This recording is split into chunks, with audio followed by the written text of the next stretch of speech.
Hi, I'm Megan. Welcome to today's live reading of Stalked by the Devil by Stacy-Deanne, presented by Itsy Bitsy Book Bits. Join me. Chapter 1. Every woman knows fear.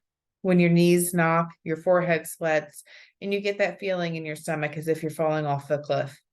Melody Carter felt undeniable fear. She stood in her bedroom, bare-breasted, and all in front of Keith Taylor, her older sister's boyfriend. Keith was weird. He was hard to read and he was sneaky, but she never ever thought he'd do something like this. He just stood there, his natural lavender eyes penetrating her. You are so beautiful. His raspy voice blanketed Melody's bedroom, the same way his overpowering cologne did. I shouldn't have come in here, but I couldn't help myself. Should I apologize? Melody pressed her lips together, fuming. I guess I could apologize, Keith chuckled. But that would be bullshit. We both know I came up here because I wanted to. And you think this is okay? Melody's orange-sized breasts spilled from under her arms. How dare you? This time you've gone too far. Please, Mel, you should be flattered a man like me would find you so attractive. Keith was right. Melody should have been grateful for his attention. A man like Keith Taylor didn't just grow on trees. They fell off private planes and into multi-million-dollar mansions, which he had plenty of all around the world. At only 34, Keith was a bona fide billionaire. Yes, a real-life billionaire stood in unemployed Melody Carter's bedroom. A guy that's only existed in romance books or women's wet dreams. But co-CEO of Taylor Industries, a worldwide marketing firm that handled accounts for some of the biggest brands in the world, Keith and his family owned La Pica, Florida. His mother was the mayor, for God's sakes, and his family was the richest in the area. There wasn't one entity in this fun-loving hipster seaside town that Keith didn't have his hands or money in. I think I figured you out, Melody. Melody grabbed her Black Girls Do It Better t-shirt from the bed and slipped it on. Oh, don't do that, Keith teased. Can't I have another peek first? I know your game now. She straightened her shirt. I couldn't understand why you act the way you do when Sahara is not around. Now I get it. The overhead light bounced off the diamonds on his Rolex. What are you talking about? You're not interested in me. She crossed her arms. Why would you be? I don't know. Hints of red shot out from his copper brown hair, cut in the chic comeback all the actors were now wearing. Maybe because you're so goddamn sexy, Mel. You intrigue me. Cut the bullshit, Keith. I think this is about something else. You want to control me like you do Sahara. There you go with the holier-than-thou routine, always trying to read someone else when you're mooching off your sister like some pathetic waif. Are you kidding me? Melody laughed. You haven't done a day of work in your life, Keith. You sit on your ass taking credit for a company your grandfather built. If you weren't a tailor, you'd be nothing. But I am a tailor, Melody. His trimmed eyebrows lifted. And it's best you remember that. He pursed his lips. You got some great tits, Mel. Not as nice as Sahara's, but yeah, you got some nice ones.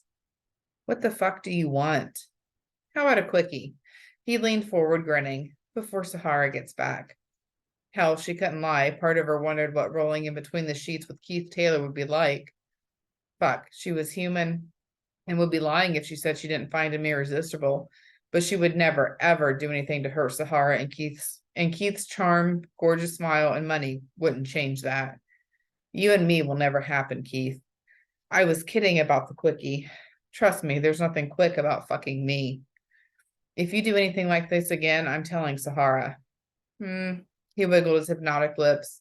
You think she'd believe you? She already knows you don't like me, and even though I've been nothing but nice to you, she doesn't know the shit you've been doing behind her back.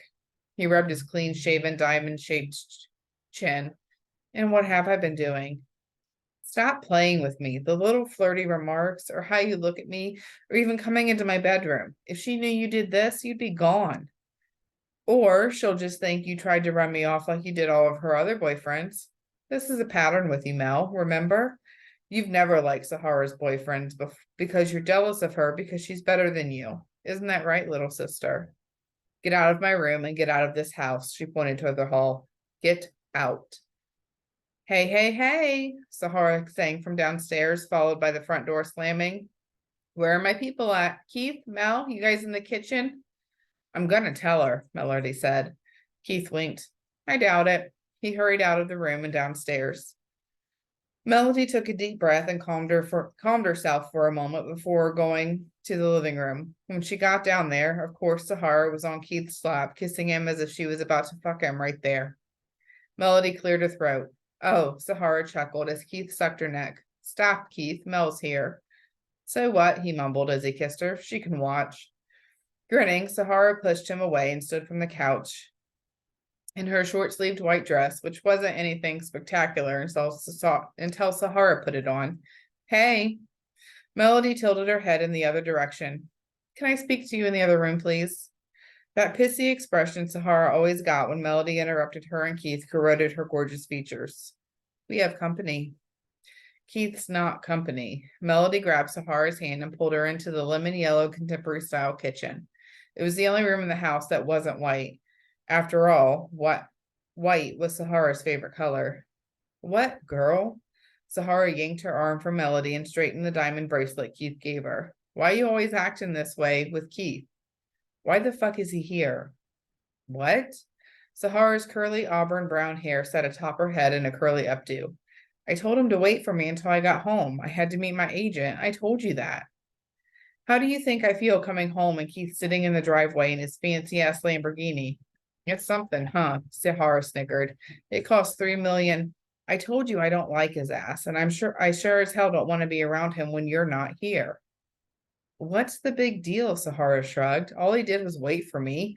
I don't see why you don't like him. Keith is amazing, Mel. He's wonderful. Melody walked to the table, shaking her head.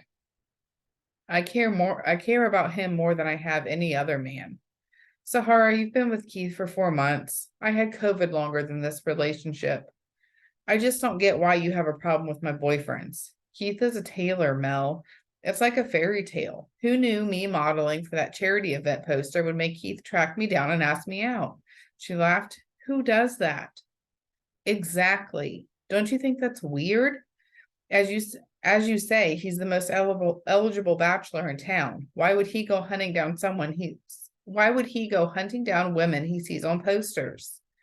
Sahara held her wrist, raising her arched eyebrow. Because he thinks I'm the most beautiful woman he's ever seen. Maybe you are, but it doesn't change that he's creepy as hell. Keith's a great guy and he supports me. He's not jealous or intimidated of my career like the other guys were. It's refreshing to be with a man who's not trying to compete and not so insecure he thinks every man that looks at me wants me. Melody chuckled.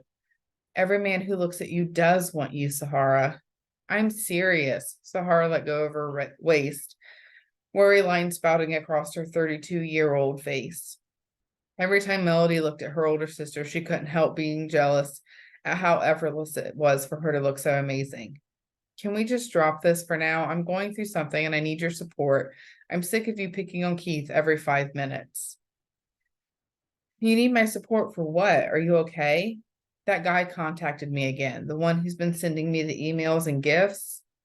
Fuck. Melody touched her forehead. Sahara, you need to go to the police. Won't do any good if I can't figure out who it is, and the police won't take it seriously until he does something, she sighed. I've had admirers before, but this is scary. We need to make the police care, Sahara. This is why the asshole keeps doing this, because he knows you won't go to the police. You've got to take his power away.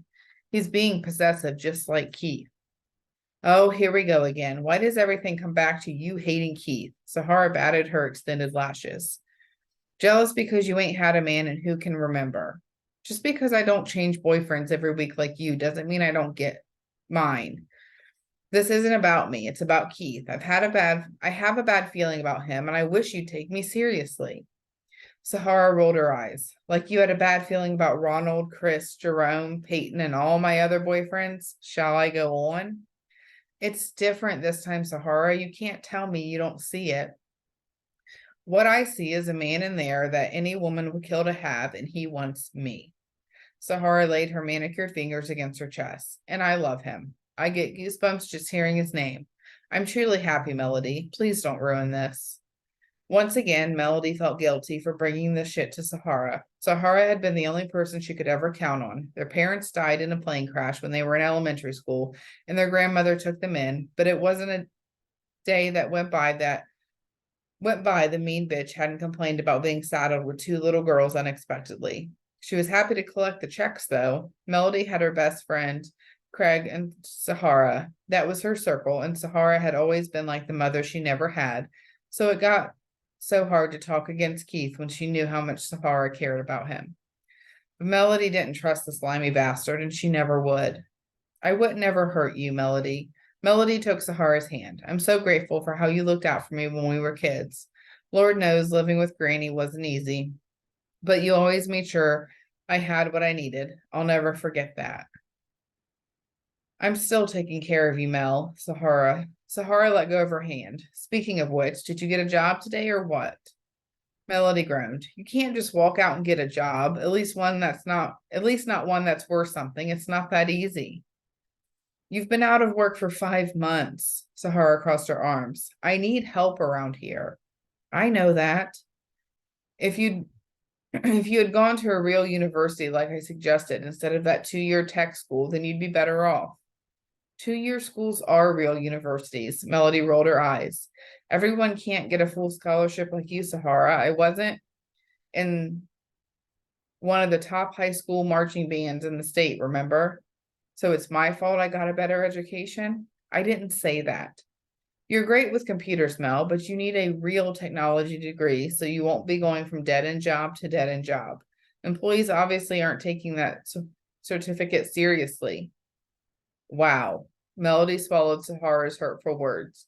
You really know how to give me a confidence boost, don't you, Sahara? Your ass needs a job. I can't keep paying the bills, mortgage, and everything else on my own. You're the successful model. Melody waved her arms while rolling her eyes. You can do anything.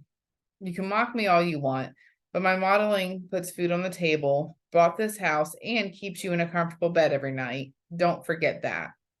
Babe, Keith yelled, you coming back? Because I can watch TV at home. I'm coming, Keith, she grimaced at Melody. Get a job. That's it. I'm done supporting a 29-year-old woman. I don't care if it's mopping floors or flipping burgers. Get a damn job, Mel. Melody grumbled as she followed her sister back into the living room.